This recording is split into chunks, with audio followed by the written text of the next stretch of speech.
attention to. So today, this that has the little code-looking thing on the front, this is our agenda today. This has an information page in the back, and then everything we're working through in the meeting today. If you are a low information person, meaning you're not into the details, this is the only one you need. And it's here on my right, your left. If you want to know just a little bit more and you're really interested in what's happening, in the Mind Methodist Church as a process, that's this guy. It says FAQ at the top. This is the one that has all the questions that we've gathered from multiple churches that had really needed pretty serious answers. Here's the answers you're looking for. And if you really are curious about what's happening with denominations, this one here, it says, do we become dependent or independent, or do we affiliate? This is the one that has all the information on denominational affiliation options, and you should take it. But I don't want you to take anything you're not going to use. Please don't build your recycling bin or your compost pile off of this. But if you want it, it's there for you. Now, a couple of other things. Today, we're using a QR code to do a straw poll, and that's where you take your cell phone and take a picture of this code. If you are not that kind of a person, I have paper ballots today so that you can fill these in. The only thing I ask is, even if you're absolutely sure what you want right now, I don't want you to vote until the end of the meeting. Please at least give this meeting, this is our last meeting, please give this some time to sink in over the next hour. And when it's done, we'll take these in together, we'll do it together, and I'll give you the findings right here together. Does that make sense? So you'll know what's happened at the end. So if you are not techie, you need one of these. The three options today are: I feel led to vote for COTC to remain in the UMC. I feel led to vote for COTC to disaffiliate from the UMC. And lastly, I feel led to abstain from the vote. For those of you who are doing the electronic versions online, you'll also have a second question that is about our conversation today. Do we feel called, if we do disaffiliate, to be independent or to affiliate with another church? So that's kind of what's happening today, and we're going to get started. So give me just 2 minutes. If you guys would come forward, if you don't want to walk, get somebody to come get paperwork for you, and we'll start in 2 minutes.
Hey everybody, just to clarify, I think maybe I made a misunderstanding.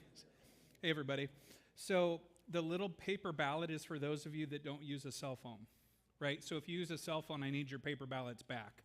May I have those? So if you're going to take a picture with your cell phone and vote that way, please put the paper ballots back up here. Those are only for those that don't have the ability to snap a picture with their cell phone and do it that way.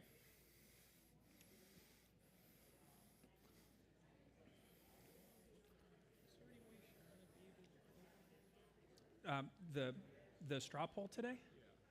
No, it's a straw poll.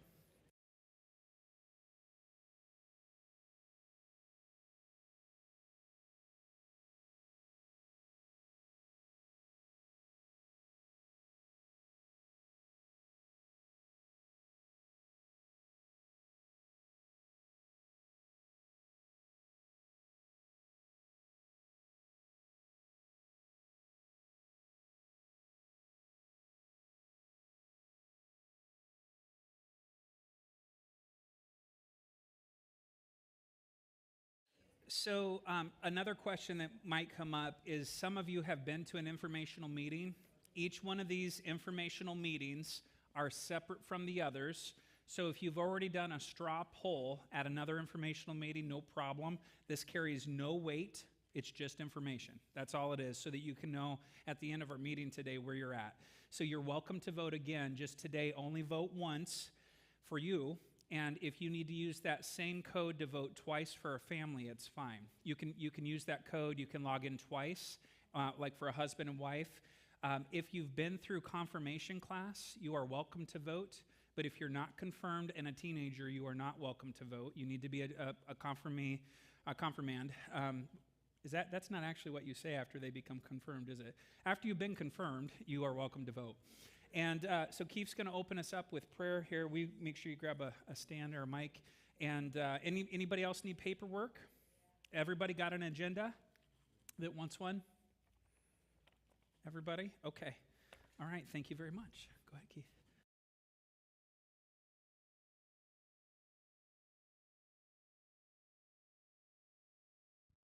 Thank you all for being here. Thank you all for being here. I would like to open us up in prayer. Lord, we thank you for your presence here. Lord, we thank you for your word that teaches and instructs us, and your Holy Spirit that reminds us of all of you that you have said in your scripture, and we hold that up to you. And Lord, pray that you guide us as we desire to be a church that welcomes and loves the world that is hurting and needs healing and transformation. And it is in Jesus' precious name we pray. Amen. So welcome. I know Pastor Joel gave a quick summary of why we are here and what this meeting is. This is continuing in our series of meetings.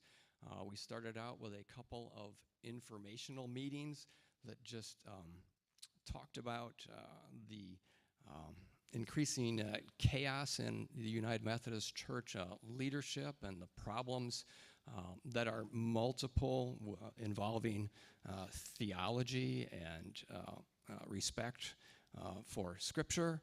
And then we had a meeting that was presented by a traditional church that has decided to stay in the UMC and has made that choice.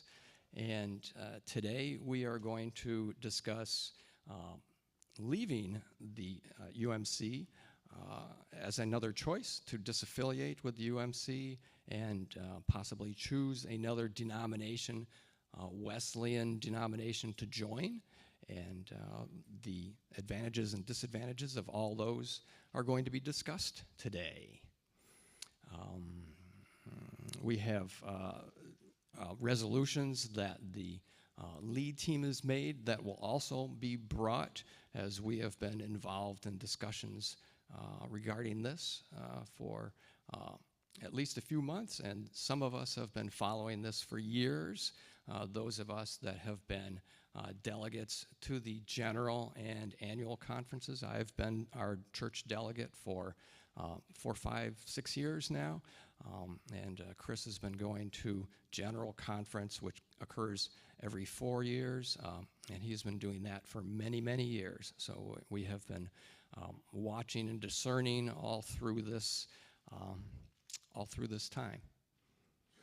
So we have presentations. Who is going to do the first presentation? Chris, Joel? Is that good? Thank you, Keith. All right, so if you did grab the informational packet today, do we become independent or affiliate? That's the informational packet. I'm going to use some of those pieces today, but it's not the entire presentation. So my job as pastor, and you guys know this, is to lead the processes of discernment that you as a church are in so that you can determine the outcome of what God is saying to you guys, right? So it's not my job to try to push or pull. I hope you've seen that in this entire process. My job is simply to put the processes in place so that you can make a decision through prayer and fasting and discernment, and that's really where we're at today. So what I'm going to really talk about just a couple of minutes here are what are options should Church of the Cross choose to disaffiliate. So let me just kind of bring you quickly up to speed. For the last, since 1972, the United Methodist Church formed in 1968, and it formed in the merger of the United Brethren Church and the Methodist Episcopal Church. The Methodist Church came together, and in that space, we became the United Methodist Church. So right away from the very beginning at our convening conference in 1968, people were already pursuing that general body, that every 4-year meeting body, to change the rules inside of our book of discipline, which is our book of polity and practice and doctrine, to include gay persons as pastors. Gay persons as pastors. Every year since 1972, when language went into that book of discipline, at that time, hopefully to say, hey, this is where we are. This is not that denomination. There has been significant conversation since 1972, every 4 years, about this conversation. So up until recently, in 2019, almost all persons that vote on the polity and the doctrines of the church, that general conference, have voted, the majority of those folks have voted to keep the United Methodist discipline as it has been since 1968, and really in a conservative fashion, at least how the Bible defines a family between a man and a woman. That stuff has been in our belief systems, our polity systems, for almost 300 years, all the way from the beginning. And really, people were not saying, hey, we don't want to be compassionate, we don't want to be welcoming. All persons are of sacred worth. It's in the book. All persons, regardless of their sexual orientation and identity, regardless of their status, their race, their creed, all persons are welcome here. And that is not up for discussion. What's the only thing that was up for discussion in this process was whether or not clergy could be self-avowed homosexuals. That's older language, but that language is now kind of expanded into all persons who identify outside of a biblical definition for marriage, or if that person remains celibate. So you can be a homosexual person in the United Methodist Church as long as you are not in a relationship with another person. You can be celibate and in that space. So that has been the way it's been for us since 1968. It was affirmed in 1972, and then it has been reaffirmed every 4 years since 1972. It's if you read our book of discipline today, I would say right now in this room, 90% of us would sign off on it right now. We like it the way that it is. But because of the press, we have felt like for some time, especially since 2019, that we're having issues not necessarily with what the church believes, because like I said, 90% of us would sign off on the belief of our church right now. Again, welcoming to the entire community, all persons welcome, but we want to leave the status of pastors as it has been since 1968. So in that process, what we've had is a predominantly more progressive leadership of the United Methodist Church. That means the ecclesiastical structure, the leaders, the bishops, superintendents, and then often sometimes pastors too, have become predominantly more progressive in how they read Scripture. And because of tenderness in their heart, this is a tenderness thing, it's a compassion issue. They believe that it's not just to enforce those statements inside of our discipline. And because of that, they've made exceptions on our ruling bodies. They've made exceptions in our jurisdictional conferences to make sure that pastors, and we actually have a bishop, a practicing homosexual bishop, in one of our conferences. I think there might be more now. I just don't know yet. This has been things that have basically gone past the rules. So this is not about loving persons that are in the LGBTQ community. I need you to hear that. Turn to your neighbor and say, we love all. Please tell them that. Please tell them, we love all. Do we always know how to do it well? No. Do we screw up in how we do that sometimes? Absolutely. But every person is created in God's image. Every person has sacred worth. So today what we're going to talk about is, what do we do now? Should we disaffiliate from the United Methodist Church? Does this mean that we're going to a perfect space? Absolutely not. Because if I'm there, it's no longer perfect. Would you say amen? Right? So if I am there, it's no longer perfect. So, but what we're asking is should Church of the Cross vote to disaffiliate or break covenant? And that's the word that's been moving around, to separate from the covenant that we have made with the United Methodist Church, right? And this is what we're actually saying others are doing. They're breaking covenant. We're actually choosing to break covenant with the United Methodist Church and then make a new covenant with another form of polity. That's the practice of the church, not the doctrines. We're trying to find a place that will have doctrines very similar to what we believe now because we like it. That's not the problem. It's not about welcoming the LGBTQ community. We are open doors to all persons. And what does all mean? All, right? All persons are welcome here to come and worship and find Christian community in the life-giving hope in Jesus Christ. What we're really talking about today is there another denomination or an independent path that would help us really understand what it means to do the work and to believe what we believe in our systems of worship? So after disaffiliation, we have several choices. The three primary options are to become a standalone independent church. So have any of you ever heard of an independent church or a community church? A non-denominational, have you heard there? Has anybody ever worshiped in one of those systems? It probably doesn't look too much different. I'm guessing they took an offering sometimes. They sing songs, right? They preach right on Sundays. They preach unless it's like today, right? They get slimed. I don't know, but whatever it is, they do those things. The second option is to affiliate. That means to disaffiliate from the United Methodist Church and to join with a historical Wesleyan denomination. Now, what does historically Wesleyan mean? Who was our denomination's founder? John Wesley, right? So John Wesley, he was not a theologian. I don't know if you knew this. He was not. He was a disciple maker. Like, that was his work, was just to teach people how to follow Christ. Like, if you look up the heady disciple or the heady theological stuff, he's not the guy. Like, you're not going to want to study him. When I have these big, thick theology books, he's not the main guy. But what he was a master at, and Larry, hopefully you're agreeing here, Larry's an ordained elder with the United Methodist Church. John Wesley was a master at leading people to Christ and building Christian community, right? Community that worships together. And his very second best attribute, maybe it's his first best, was how do you take and meet people's needs in the greater community? He was a master at this. At the end of his life, I think he was living on 2% of his budget and giving 98% of his money away because he believed that God would bless him so that he could invest in others. That's what he believed. He was an amazing guy. So we are looking for a denomination that has Wesleyan roots on how to live out our faith and practice in community. Now, lastly, there's another option, and even though this is kind of in the middle, our last option is to affiliate with a newly forming Methodist denomination called the Global Methodist Church, which is forming right now. It actually started in May. And the first convening conference, remember our first convening conference was 1968. The first convening conference is in 2024. So we would join with a new denomination that's formed that is the vast majority are Methodist churches that are disaffiliating from the United Methodist Church and joining to become a new one. So let's talk about a couple of these things. The independent path. What are some of the pros, advantages for a church? And not necessarily for this one, because remember, I need you to hear this.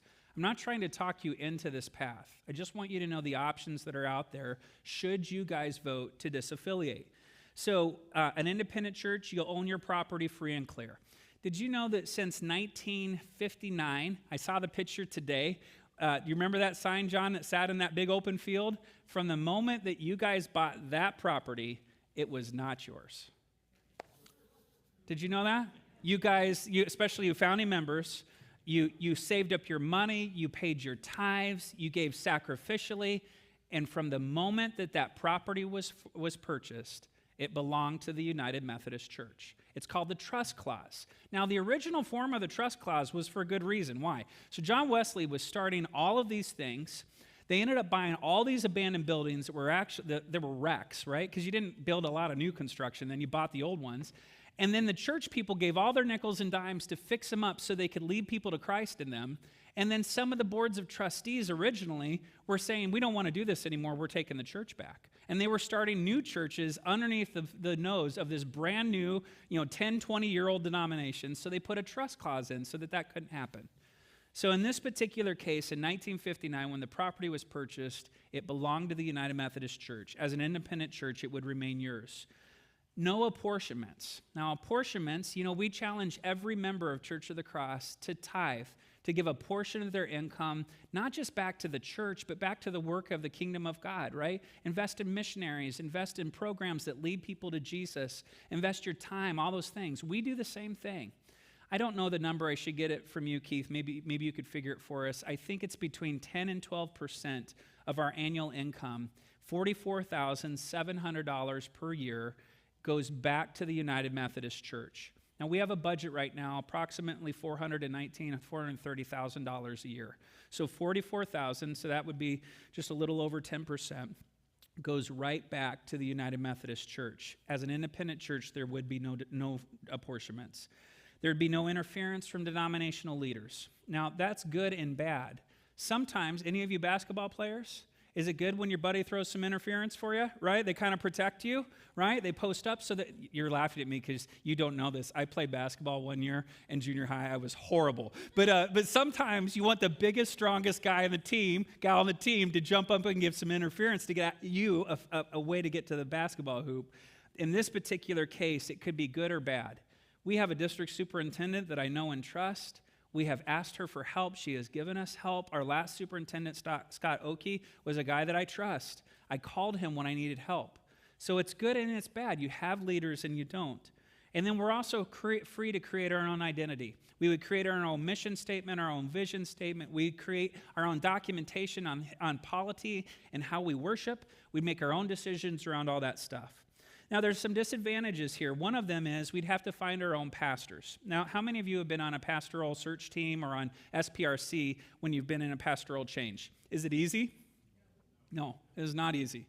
Now, can you imagine dealing with all of the grief? Because when you get somebody that you love that leaves, there's grief. When you get somebody that stays that you don't love, there's grief, right? Just the way it is. There's lots of grief. But can you imagine if we had to go out and find our own pastors? That's a challenge, and that's not easy. Now, when I came as an interim. I wasn't an appointed pastor. You guys had a lot of voice and say in that process. In fact, there were 94 correspondences from Church of the Cross members about whether or not I should come to Church of the Cross. That's not something you normally get in an appointed system. But in this particular space, you would be responsible to recruit and find your own pastor in an independent group. You develop your own statement of belief. So I just said that's a positive. It's also a negative. Chris, I think when I first came, you talked about a couple of churches that went through that process of developing a theological system. It was like a year and a half, right? And it was solid investment. They researched churches and interviewed and looked around. I think this is some of your family members. It was a big deal. So we'd have to do that on our own. We'd have to develop our own government structure, like membership requirements and accountability policies. We've done really good with that, but we would have to do more. We'd have to establish connections to other like-minded churches without having the benefit of other churches with the same flag. That's difficult. It's challenging. We can do that, and I do that all the time with churches outside of our movement, but it's challenging, and not all pastors are willing to do that work. It's just not how we're wired. Obtaining consent for resources common to similar denominations, hymnals, materials, pastoral resources. This is less of an issue than it was 20 years ago. Anybody ever help in Sunday school at Church of the Cross?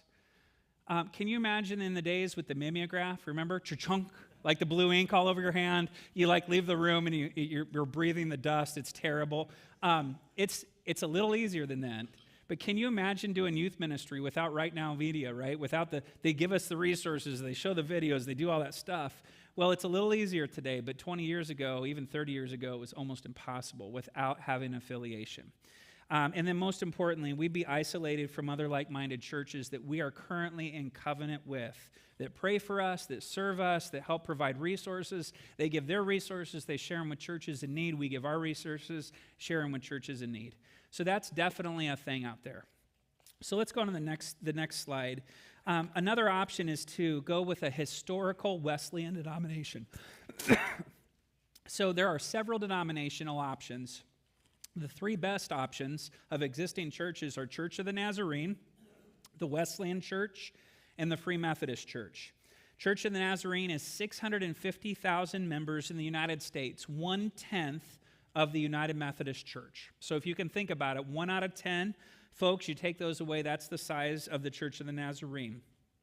In the Wesleyan Church, it's 150,000 members. So whatever, basically 1/4 of 1/10. So what is that? 2.5%, the size of that. So in that space, we are looking at the Wesleyan Church because they have like theology and they behave like us. The only unfortunate thing is if we all join that church right now, we would completely overwhelm that small little denomination. The Free Methodist Church, we have some good partners over on Angola. They're great folks, great folks. One of our United Methodist churches that disaffiliated early before all this, Fraser Memorial, I think is called, in Chicagoland area, became part of that denomination, and their one church is now 10% of the voting membership for the Free Methodist Church. One United Methodist Church. So that's 67,000 members, and that's another option out there. These are great options, but they do have some challenges, and if you look in the packet, you'll see why it might be challenging to join in, especially the Free Methodist Church. They have a 4-part system for churches joining. So there's some advantages. These are well-established crew. I know people in every one of these denominations, they love Jesus and they're passionate about living out Wesleyan faith. They are. They're good folks. In fact, two of my best friends who are United Methodist pastors, both came from the Nazarene Church. And I trust them. Their theology is sound. They're well-established, they're traditional, they're orthodox in their theology and practice, and they're fairly aligned with us. Church of the Cross over the last few years is not quite as aligned with other conservative denominations as it is today. We are a diverse crew, and I'm just going to say that right now. We don't all vote the same. At voting day, we will not all pull the same lever, and that is okay. It is okay. I think you heard me say this 2.5 years ago. If you're going to be a Republican, be the best one you can be. If you're going to be a Democrat, be the best one you can be. But no matter what, live out your faith in Jesus Christ in the middle of those systems. We are not a political organization. In this space, though we are not as aligned as we used to be, we are still fairly aligned. And a historical Wesleyan church would make sense. Now, in the particular case of these, there are some disadvantages to these. Each denomination has its own culture that we'd have to adhere to. Now, I don't know. Some of you have been around here from the very beginning. Church of the Cross kind of has its own culture. And to be honest, if I'm really honest with you, we've never really lived into the full culture of the United Methodist Church. We've been kind of an independent thinking church for a long time. But we would have to come in because there'd be all eyes on us in a new denomination. They're going to want to make sure we're dotting every I and crossing every T. For the next 4 to 5 years, my words, not the leaders, we would have to be really, really careful to do everything necessary to fit into the new denomination. All these denominations have a trust clause. That means if we become one of these denominations, just like 1959, John, when you guys wrote the check for that property, the one we're standing on now, it would immediately belong to one of these 3 denominations. The Church of the Nazarene is also beginning to suffer the same conservative progressive conflicts as in the United Methodist Church. They're a spinoff of the Methodist Church. They're doing the same thing. They follow the same route. They're just 50 or 60 years behind us. Most likely, if they continue where they're going, they'll be in the exact same space as us within the next couple of decades. So there is one more option here, and it's affiliating with a new denomination called the Global Methodist Church. Now, in talking to leaders all over the state of Ohio, there's a couple of reasons why Church of the Cross might actually fit better in the GMC, the Global Methodist Church. Now, one of the questions that came up, the United Methodist Church is already global. Why do we have to join a global church? Great question. The United Methodist is significantly more global than the Global Methodists. Why? Because they've been around for hundreds of years between all their mergers, and they're already in hundreds of nations. They're already doing this. No one is saying the United Methodist Church isn't global. It is. So this name happened because United was already taken, right? No, I don't know. I don't know. And we can't become the Methodist Church because that name was already a name that we had for well over 100 years. So it became active on May 1st. It became active following 3 delays of our annual conferences. We actually had a really cool plan called the protocol.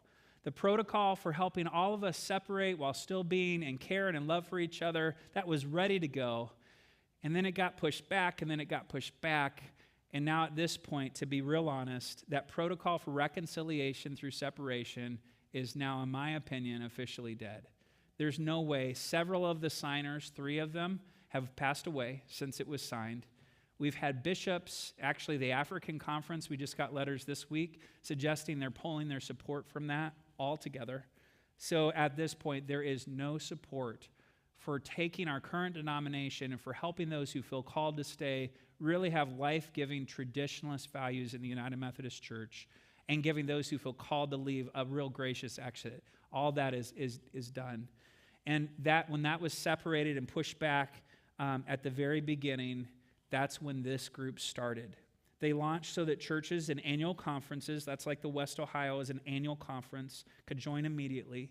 There are churches, European conferences, Bulgaria, Romania, Croatia, one Asian conference. The Philippines have asked to join as conferences. That's not been allowed yet because of the jurisdictional polity, but at some level, whole conferences of nations are asking to join the Global Methodist Church.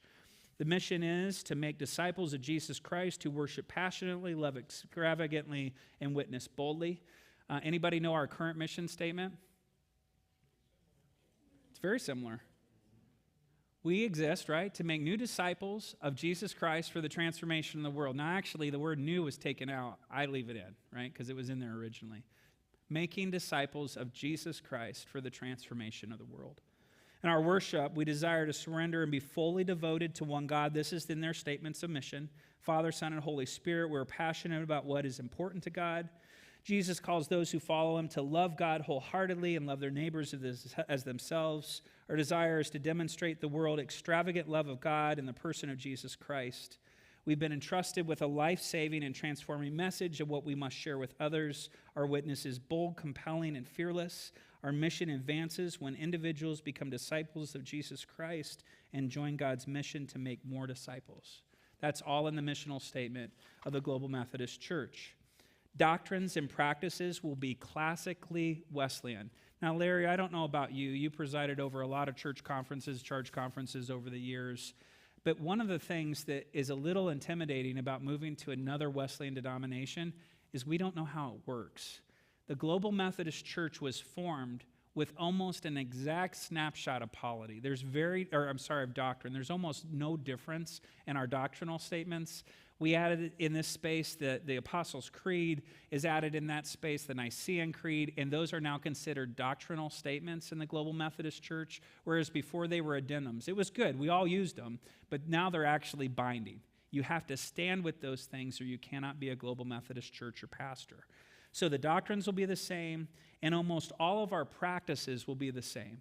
Most likely, you'll have an appointment system with the churches having more influence in that appointment system process where you bring pastors in. Bishops' power and term limits will be limited so that when you're working this through, the bishops, after their 4-year appointments, will not have bishop authority or voice. This is interesting because right now, once you're elected bishop, you're kind of in for life. Like once you become ordained, unless something bad happens, you're ordained for life. In this system, once you're done with the office, you have to give up the authority, right? And that's really important. Why? Because our retired bishops have almost as much influence in the process as our active bishops. And because of that, the bishops have really stayed in charge. And in some ways, we want them to be in charge. It's the episcopal authority of our church, but that has limited understanding and power. And that's kind of been at the place where bishops have actually held other bishops accountable. So when a bishop isn't following the rules, it's up to the other bishops and jurisdictional conferences to hold them accountable. In this new system, bishops, when they're finished, will actually have to give up their authority and their power. Very little bureaucracy, overhead costs. Apportionments will max out at 6.5%. We're currently at 11 or 12, I would imagine. Did you do the numbers fast? Okay. And right now, and before we start, in 2024, our apportionments will be from 0 to 2%, depending on the church in need. So for the next couple of years, we'll have a real reprieve, and they did that because a lot of us have to use apportionments for the United Methodist Church as we're buying our way out of a denomination. There's closer adherence to Orthodox historical Christianity. Churches will have more control over pastoral appointments and lower apportionments to stay within the church. No trust clause. So for the first time in your history, if you become a Global Methodist church, you will own your own property. Isn't that interesting? And not just the property, the contents, the buildings, everything that we have, as well as the finances. This allows our congregation to focus really on mission and living into faith, growing disciples, restoring lives. Now, there are some disadvantages in this space as well. The new denomination is not fully formed.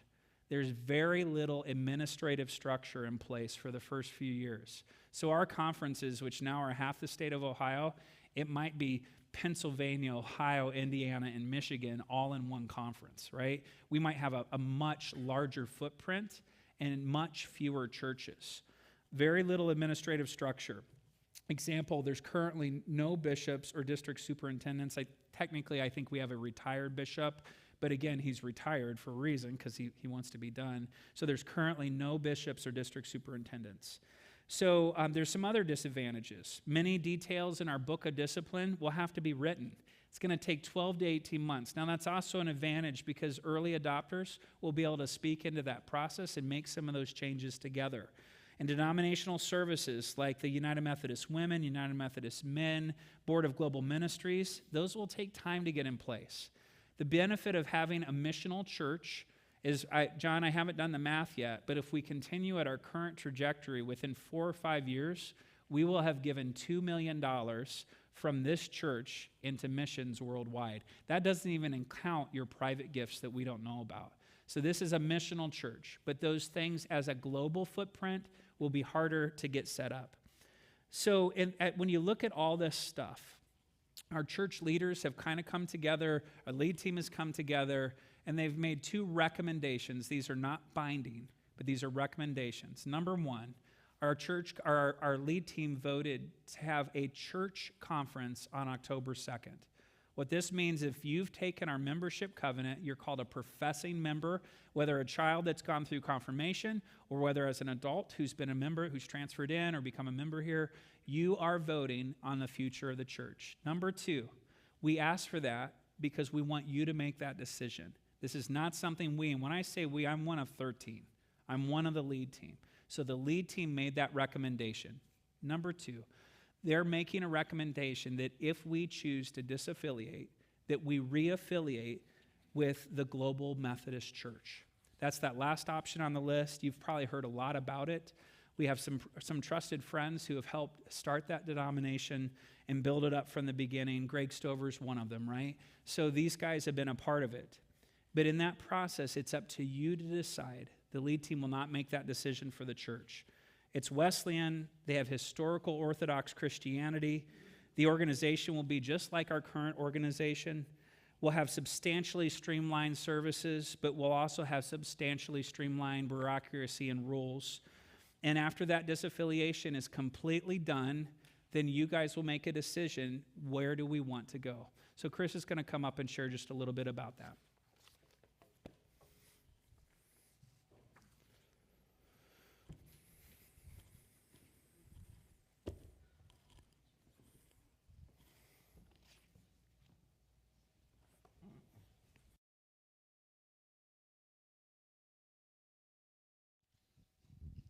Am I on? Okay. All right, good.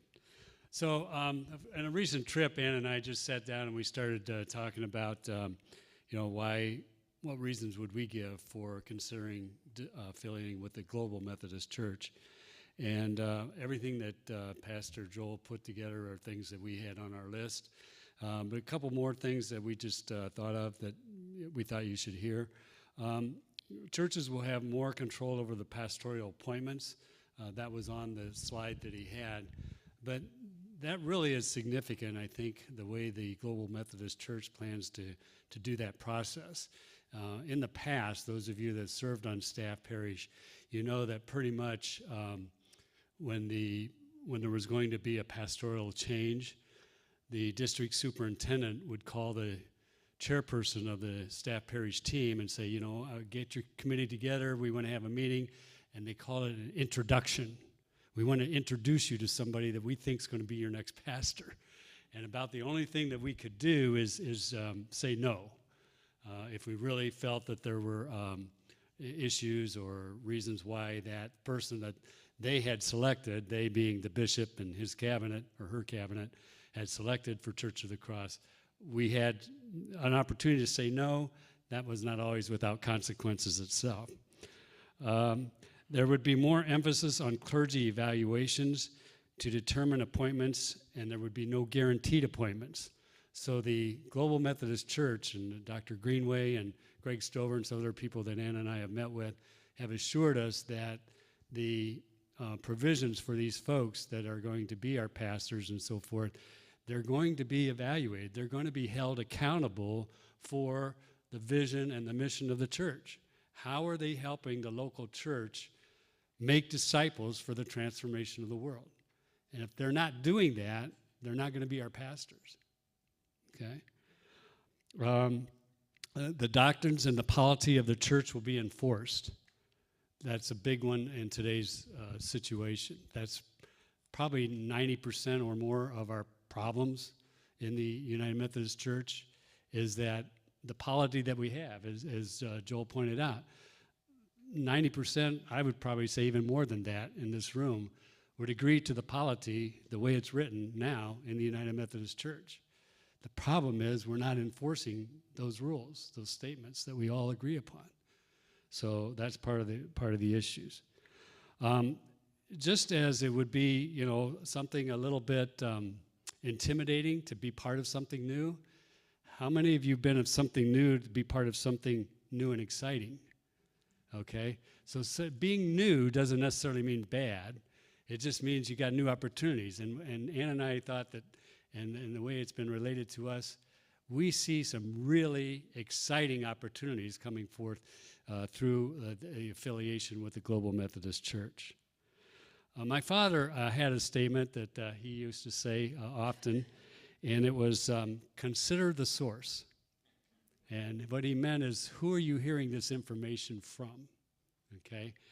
And Ann and I personally know Dr. Jeff Greenway, Reverend Greg Stover, Reverend David Watson, Reverend Chris Ritter, and Reverend Keith Boyette. And some of those men probably have their doctorate degree too, and I don't mean to slight that. I just didn't take the time to look all that up. But these are fine people whose heart is right, whose vision is right, who really have prayed about this. Dr. Greenway especially was the primary focus of establishing the Global Methodist Church. He will tell you straight out, he never saw himself in that position. His father was a pastor. He's even made the statement, my father would be rolling over in his grave if he knew what I was doing. But he felt called to do this because of the situation that we're in the United Methodist Church today. So I stand before you to not try to tell you how to vote, especially on the vote on the journey. This is a journey. We have to vote on how we're going to take this journey. If we're going to move on or stay with the United Methodist Church or move on.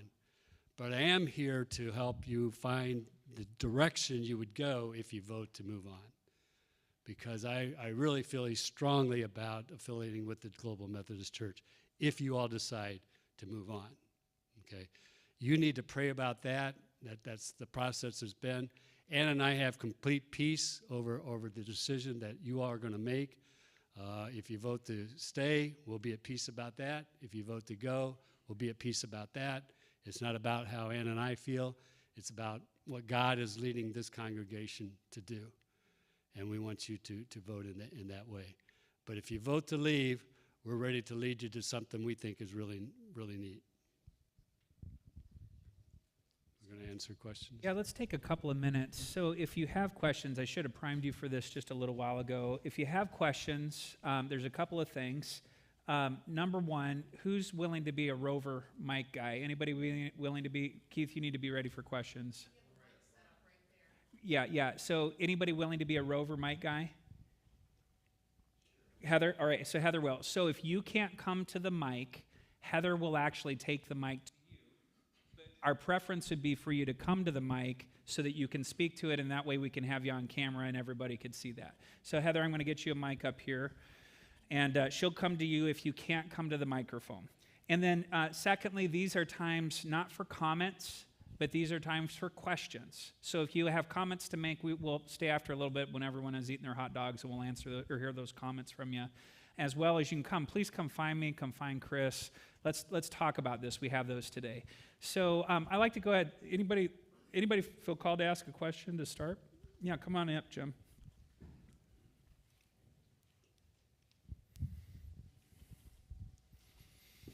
Chris, I think one of you referenced the cost, the financial cost, the Church of the Cross, if we choose to leave.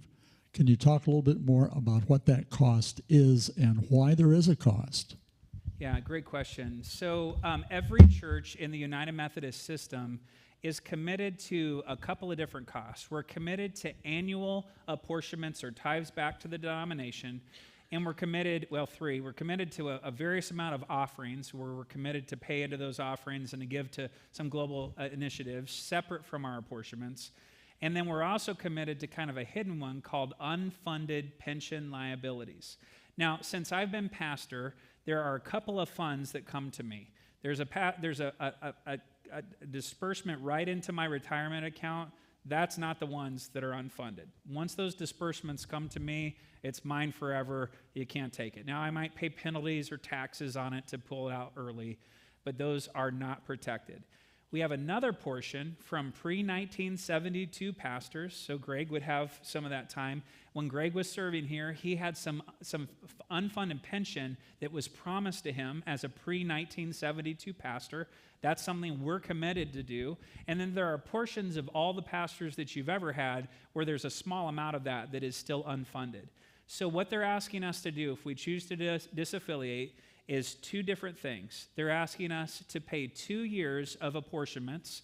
That's the current year that we're in and the next year. So that's $44,700 for 2 years.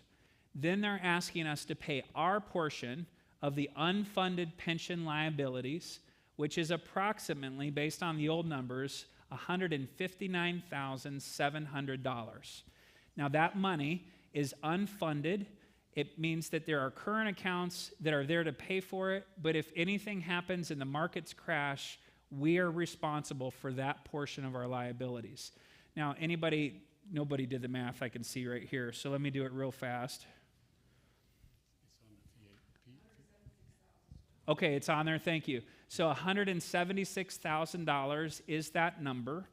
And the church, in order to kind of think about this, currently we are not allowed to use our parsonage fund for anything other than to set it aside in trust for another parsonage. That's restricted. But once our church has made that decision to disaffiliate, those monies become unrestricted. That parsonage fund, I think Lynn just sent it to me. Lynn, are you in here? Do you remember what that is? No, it's okay. I'll get it from Lynn. It's at $180,000.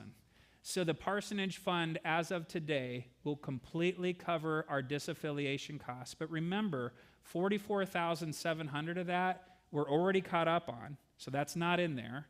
And the $44,700 for the next year, that would be in our normal budget, right? We would normally have that as a budgetary item, so that's not necessarily going away. We can reimburse ourselves out of that. Does that make sense, Jim? Who else? Come up to the mic. Yeah. You don't have to wave. Just get in line. I get the cost or whatever, but how will we have to repurchase the church back, or are they just going to sign off and then we'll become owners of the church? Great if question. we disaffiliate. Okay. So the question was, will we have to purchase the church back? The answer is no. That is part of the disaffiliation process, that a checklist that we've been given by the annual conference for that procedure. So once, if we have the vote to disaffiliate, then we'll go into an execution mode, and we'll start down the checklist. And sometime probably in December, late November or December, we will get a free and clear deed in exchange for that 180,000, 176,000, whatever it is. So it'll be like a closing, and we'll actually get the deed to the property free and clear at that point. So if you think about it, the insured value is $5,093,000 or so on the current property and contents. Now that's reconstruction costs. It's not exactly what it's worth today if you sold it.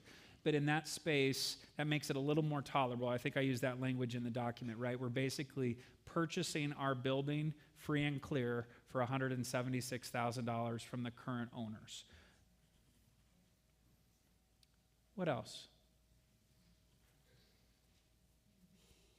This might be a stupid question, but what if we change to the GMC and don't like it? Can we go back? Great question. You want to answer that? Yeah, the question is, if we go to the GMC and we don't like it, can we go back? That's a good question. I have not seen it. I've read about half of their transitional materials, but I'm going to guess they'll have something in there about disaffiliating from the GMC, since we're all going through this now. And that's kind of where everybody that's in the GMC has disaffiliated from someplace, so they've got it in their history. So I'm going to say yes. They'll spell out a way to do that.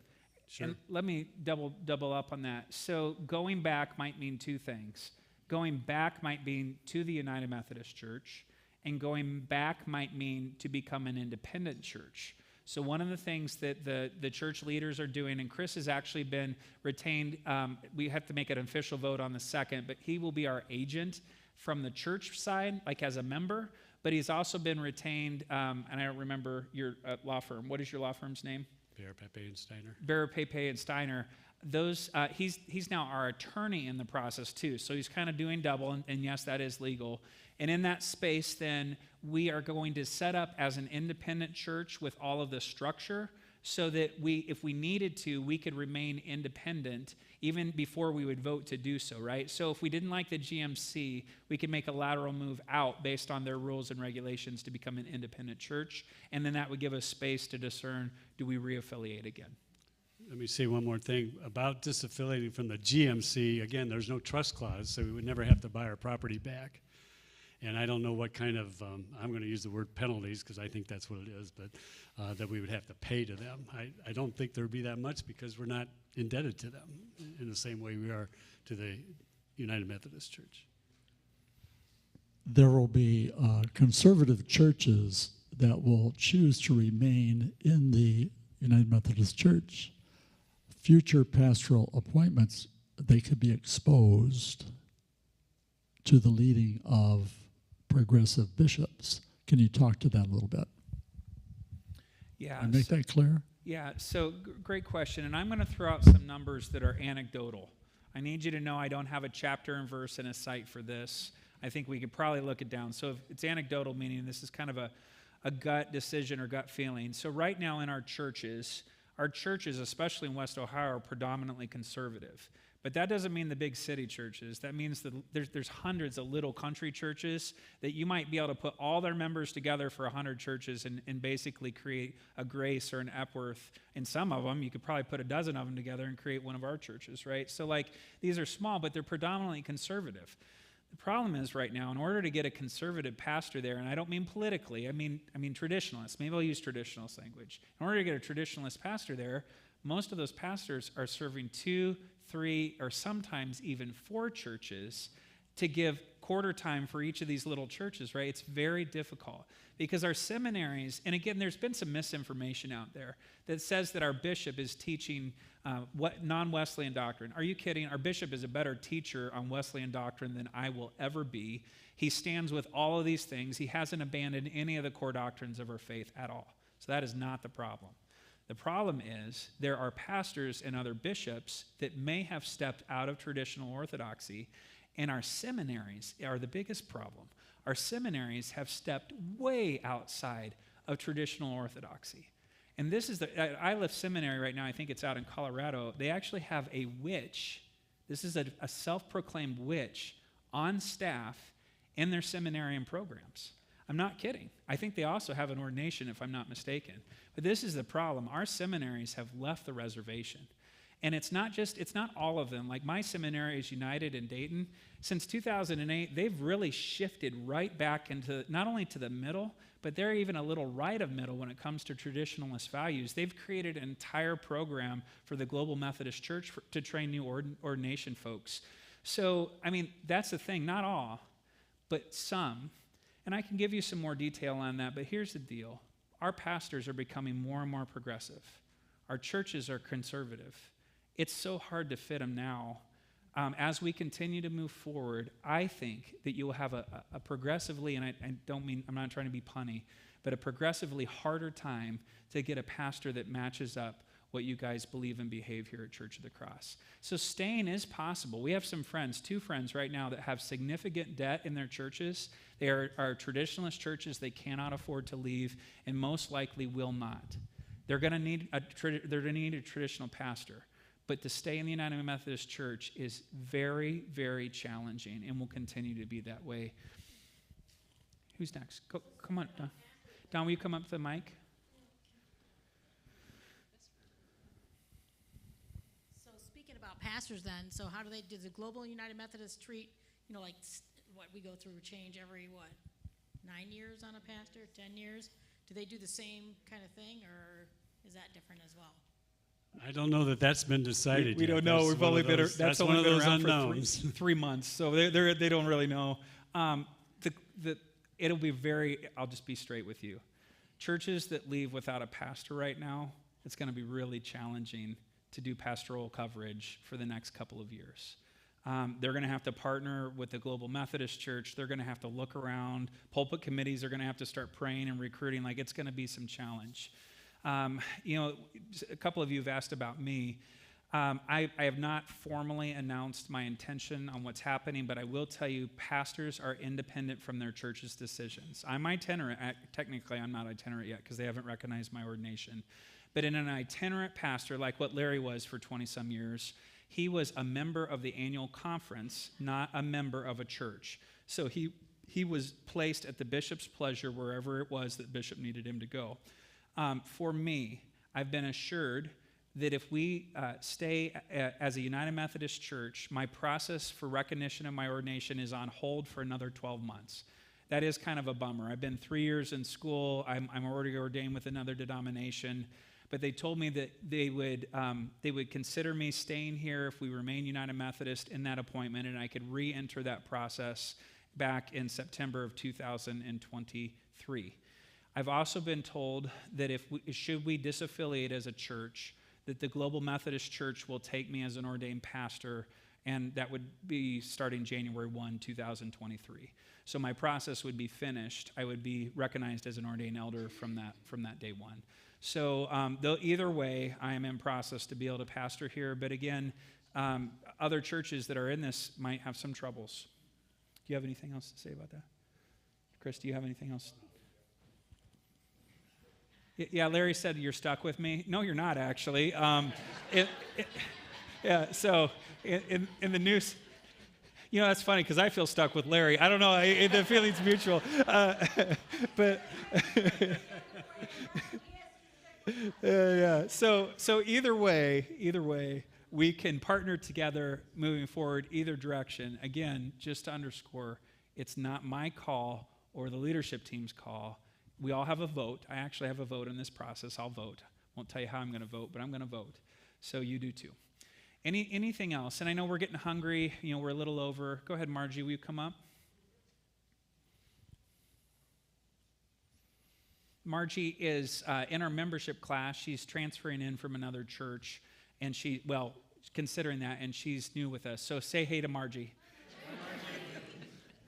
Not quite sure how to bring this question up, but it is my understanding that part of the problem of staying with the UMC as it is, and you're telling me that some of the bishops have alternate lifestyles, this can impact our mission field, because most of in Africa, the Muslims are very powerful, and they absolutely do not recognize these alternate lifestyles, and we're putting missionaries at risk in those fields. This is really close to my heart, and it's really a scary thought, and I think that needs to be mentioned when we decide to vote, or how we decide to vote, because our whole thing is to bring disciples to God and to Christ. And I find that a little intimidating. I know this isn't really a question, but I think it needs to be brought out. Yeah. And if I'm wrong, tell me that. But I think you just did. Yeah, so currently we don't have any bishops in Africa that are in the LGBTQ lifestyle. So that's it. But we keep saying this. We're a connectional church. That was Wesley's idea, that all churches would be connected to the other. The problem is we are connected to Bishop Alberto, which is a self-avowed practicing homosexual in a committed relationship with a self-avowed practicing homosexual, and is leading our mountain conference. Here's the problem. The book says no. The legislative body of the church says no. And the episcopacy, the leaders, say it's a matter of conscience. I get to choose to do what I get to choose to do. That's the problem. It's not that we want to be hurtful to Bishop Alvieto. She is created in God's image and is of sacred worth, 100%. So the problem is, what happens when we're connectional? Margie made a good point. So that bishop is connected to African pastors who could see threat to their life or their family. Now, I'm going to tell you, they're already seeing threat to their life and family already. That hasn't changed. But it makes it really, really uncomfortable for folks when they are accused of that in the United States you have brother and sister bishops that are in that lifestyle. How can you be my leader in Africa? That is a thing. So thank you for bringing it up. Anybody else? How about we have time for one more, and the rest of them we'll do offline. Anybody else? Yeah, come on up. Okay, so hi, I'm Melinda Newton. I'm Ray Sudheimer's daughter. I'm aware there are tons of other United Methodist churches in the area. Any idea of how they're feeling in this moment? Are they all, because I mean, we are a community of churches. We all support each other. It's always good to have that help from other churches. How are they feeling in this matter? Do we know? Great question. Yeah, so I know a little bit. I was significantly lower on the numbers originally. I think I had been saying that there were as many as 20 churches out of 100 in the Maumee Valley. Maumee Watershed. I am so sorry. I was hanging out with Maumee Valley students yesterday at the cross-country meet, sorry. So the Maumee Watershed District has approximately 20, I think it might be more than that, churches that are considering disaffiliation. It doesn't mean that they can afford it. It doesn't mean that they'll choose it, but they're in process.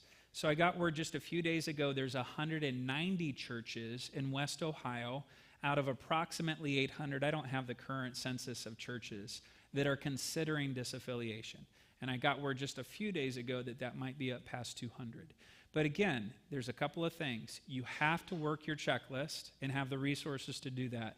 Church of the Cross is blessed. We don't all have an attorney that works on our behalf as a paid attorney, but also on our counsel, right? Secondly, you have to be able to have the votes. It's a supermajority vote. So you have to have 66.66%. That's a terrible number, isn't it? Right? So you have to have 66 and 2/3% of, yeah. So can I tell you a joke? Yesterday I'm hanging out with this Baptist church where we're parked next to in Tiffin for this cross-country meet. And this guy's chit-chat with me. I think he was a pastor. He's like, I came to this church, and we had to change our name. Their name is First United Baptist Church. So I was giving him a hard time. I said, are you more united than the United Methodists? I hope so. And he said, yeah, we're more united, but when I first came here, our domain was FUBC. Isn't that funny? .com. So they had to change that. Now they're like, we love Tiffin.com or whatever it is. So it's pretty funny. All right. So anyway, when it comes to this, Melinda, there are approximately 200 that are at least considering. Now, whether or not they'll get it all done, I don't know. Up here, there are 7 United Methodist churches that are regularly meeting with me that are considering disaffiliation. One's already made the decision. One will have their church conference on October 2nd, immediately before ours. So I know there's at least 3. And I know that personally, I'm in good relationship with Maumee United Methodist and St. Andrews United Methodist and Epworth United Methodist. We'll continue to be in partnership there, as well as partnership on community initiatives. It's just, I don't really know how it's going to shake out, because it's a really tough, it's a really steep hike to work this process. You have to be very, very skilled. You have to have resources, and you really have to be prayerful and make sure you walk through together. So most churches do not have the resources to work their process. Yeah, good question though. So I think, can we call it down? Now, this is not over. I'd like every one of you to pull out your agendas, please, and either get your cell phone out, and I've got some instruction with the ballots. So we'd like every member to vote in this straw poll. Now, I need to ask a couple of things. The reason on our paper ballot, the reason why I left, let me pull one of these. So the reason why I put abstention on here is because it's on the district paperwork for disaffiliation. But I want to tell you, there's some thing about abstention. The way this works, if 100 people show up to a church conference and they're all verified as authorized voters, and 25 of those people choose to abstain, you're no longer a part of the vote or counted in the quorum. So what that means is the 75 that do vote, if 50 people vote to leave or 50 people vote to stay, that's the decision for the entire congregation.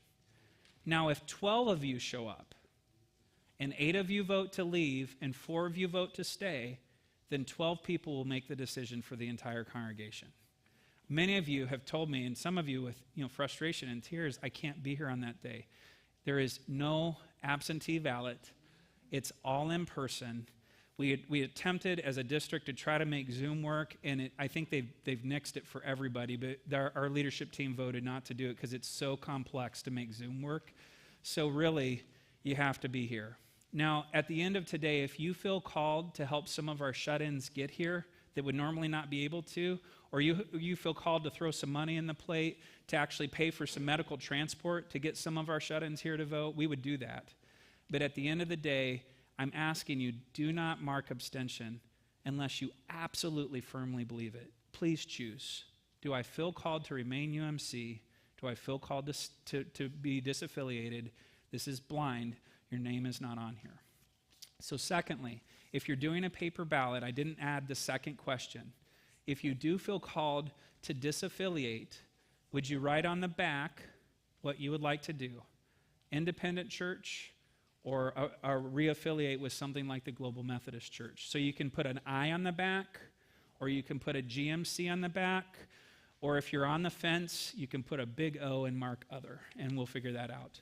So today what I'd like you to do is use your phone. There's instructions for iPhones and Android users on how to make this work. You open your photo app and you let the photo hold over that little black square, and it will pull up a web link, and you click on the web link with your thumb, and then you'll go to a voting page. For those of you that are voting with paper ballots, I'll give you about a minute, and then we'll have you fold those paper ballots and pass them to the middle. And is Ann still here? Ann, will you be our counter? Will you count? Yes, sir. Oh, no name on the ballots, please. No names anywhere. This is all blind today. And again, this has 0 weight. It's just informational. So don't feel like this is binding our church to this. We just want to know where you guys are at after a series of 5 informational meetings and lots of paperwork and emails and handouts and conversations.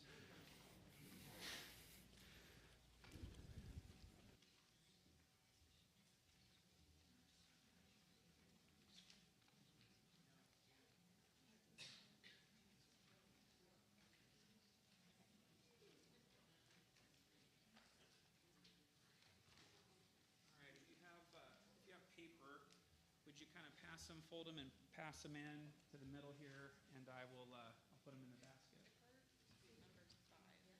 Yeah, good question. If you're going to be members by our October 2nd date, please vote, and our new membership class will all be members by that date. Here, Larry, may I have yours? Thank you. Great. Everybody got those over to me? Yeah, thank you.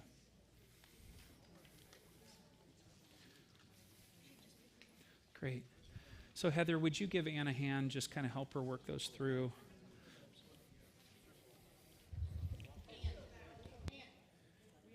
Anybody else with the paper ballots? We got one over here.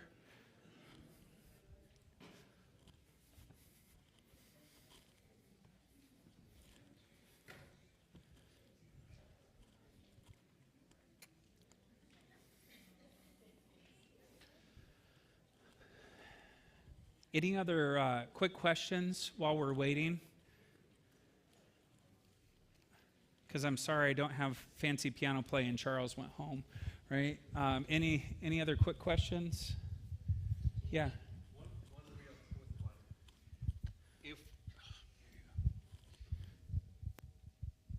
If those that vote to stay with the United Methodist Church, and we vote globally, and those people do not want to be part of the global, where do they go? Great question. So first off, our heart and prayer is that regardless of the outcome, let's pretend that you're committed, you feel like God's leading us out, and we vote to remain in the United Methodist Church. My heart and prayer is that you would stay. Like, can we stay together? We have been a diverse congregation. Like I said, for the last 20 years, we're not the same church we were even 30 years ago. But God has blessed us, and I feel like this. I feel really strongly. A diverse perspective is like a steel that is an alloy, right? In the old days, iron's kind of brittle and flexible and over-flexible and doesn't keep an edge, but you put nickel and boron, some of these other things in there, you create an alloy that makes it strong. I value a diverse perspective, because if all of us are exactly the same and see the community the same way, we're going to miss community. We're not going to see them. So my encouragement is that you would stay. But if you are committed to the United Methodist Church and the church votes to reaffiliate or disaffiliate and reaffiliate with the Global Methodist Church, our commitment to you is that between me and the district office, we'll introduce you to pastors and churches, and we'll help you find a space where you can retain your United Methodist membership. But again, underscoring, we want everyone to stay, even if you're not necessarily politically aligned with the church or theologically aligned with the church. I think we can figure out how to move forward together. So great question. Thanks for bringing that up. Janie? No, okay. All right, so as soon as the gals come in, we're going to start. Any other questions while we're waiting? Yeah, Ben, hold on a second.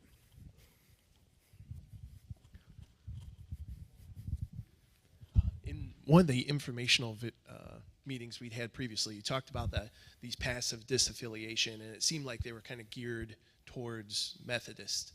So with going the independent route, is that the same thing, or is there additional hurdles or anything going to an independent church?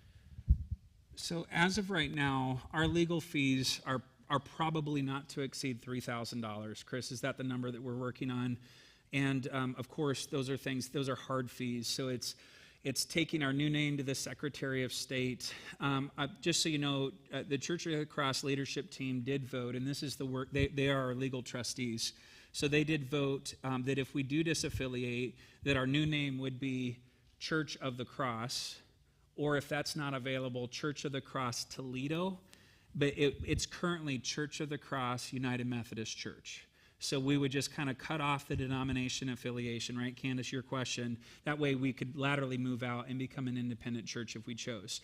So the way Chris is currently working the setup is so that, I'm going to have you pull these numbers, Ann, so you can add it to your list. So the way that Church of the Cross is currently set up is so Ben, once the votes are finished,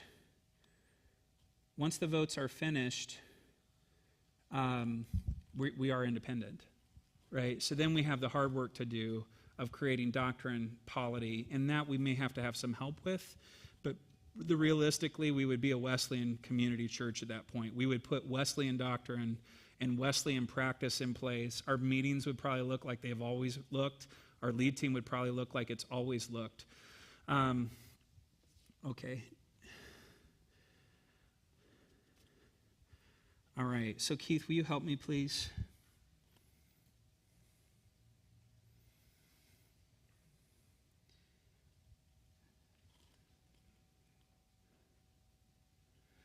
All right, so 57 responses plus 29 responses, 86. And okay, how do we turn this into?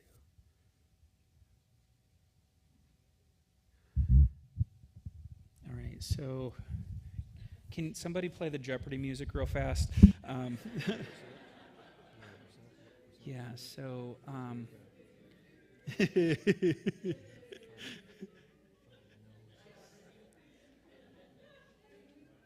so 5 divided by 86 equals 5.8, right?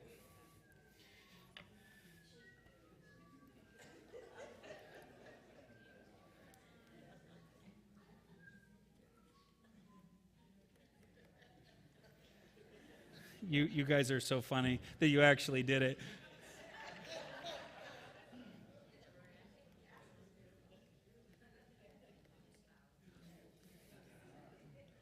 All right, so that's 57. So how do we do this one? So 57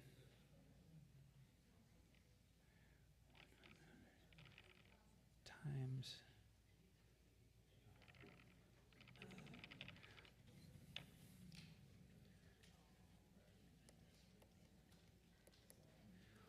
and then, oh, there you are. That's funny.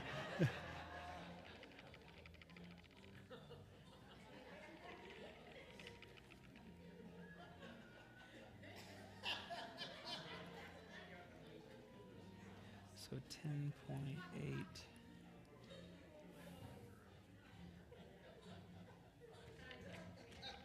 I know. I'm not Alex Trebek. Leave me alone.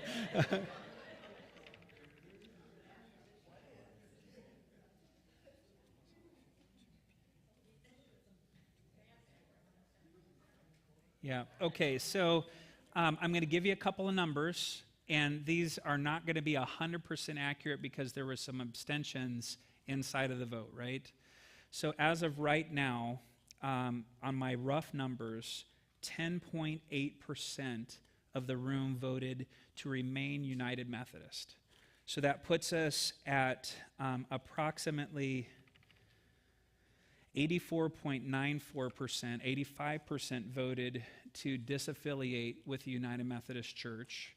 And then there are some folks in there that are still on the fence, which is really good. Thank you for being honest. If that's where you're at, great. I'm glad you're there. We have a month to help you get off of that fence and be able to really feel like you have a decision to make. So as far as the other crew, 20, and I'm going to give you two numbers. 24 people voted with paper on whether to disaffiliate. 23 of those 24 said that they would like to be a UMC or GMC church. So 23 people. And then 82.1% of our 56 responses want to be a GMC church online. So those numbers are pretty consistent, somewhere around 85%. And again, I kind of thought this is where we would be. In fact, I've used those numbers with others. And again, I need you to know, and you've been in this, you've all been in election cycles where your team hasn't been the one that got enough levers. We love you all, and we are committed in this space to move forward together. But if this was a solid vote today, there would be enough votes to not only disaffiliate, because you need 66.6666666. I'm adding the sixes, 67%. 66.7. Thank you. See, I need a statistics professor in my life. And so this would be a solid vote to disaffiliate, and based on the responses, it is also a supermajority, 66.7%, on which we reaffiliate for. That's not a rule from the conference, that's our rule, and that would be enough to vote to reaffiliate with the GMC. So I just want to let you know that's kind of sitting out here. Now, the devil is going to start to work right away. He's going to start to work right away, and he's going to try to tell somebody in this space that your vote doesn't matter, that we don't care about your thoughts. We 100% do. In fact, more than ever, the Bible says this, and I think it says it in James or one of the epistles, that, man, when you're in a space where someone is in the minority, their vote gets more honor. We treat them with more respect. We treat them with more honor. And that's our commitment in this space, no matter the outcome. But again, I need you to know that we've been praying. I ask you to continue to pray. On Sunday night, the 2nd, please don't come at 6. It's too late. Come around 5:30. It's going to take a minute because we'll have conference officials and local church officials, Lisa and Lynn, working to make sure everyone is verified. That takes about 20 minutes. So you need to come early enough where you can get that all cared for, make sure you can come in with your legitimate ballot. And as we move forward, did you hear today that we will continue to be a welcoming congregation for all? Now, I'll tell you, it's hard sometimes. It's hard. We come into the spaces, we feel the press, we see somebody who doesn't look or behave like us. And what I have seen you guys consistently do is overcome your fear and go over and handshake and hug if it's appropriate and welcome and affirm. We are affirming all persons' sacred worth, even if our doctrine doesn't necessarily affirm a lifestyle decision for a pastor. There's one other piece which I didn't say with that is whether or not our church would do an LGBTQ wedding, and that's also connected with LGBTQ pastors. Those are the two doctrinal pieces that wouldn't, if we move forward with the GMC church, we could not do a wedding, we could not have an LGBTQ pastor, but like in my case, if we have friends and family members and you invite me to the wedding and I can go, I'm there. I'll bring a present. I'll love that family because my job is to love people who need the love of Jesus, right? So I need you to know we're going to love your kids and your grandkids and nieces and nephews like they were our own family. So does that make sense today? So is this helpful? Was this helpful? If you have any other, thank you. If you have, thanks, Chris. Thanks, Keith. If you have any other questions, come find me. This is not going to be distributed online. It was online today for those that watched with us, but it will be pulled offline, and I'll process that into a video, and if you want to watch it, I'll have a restricted link that you can't share with your buddies, but you can watch it if you'd like to watch it. I guess you can bring your buddies over and have a watch party at your house, right?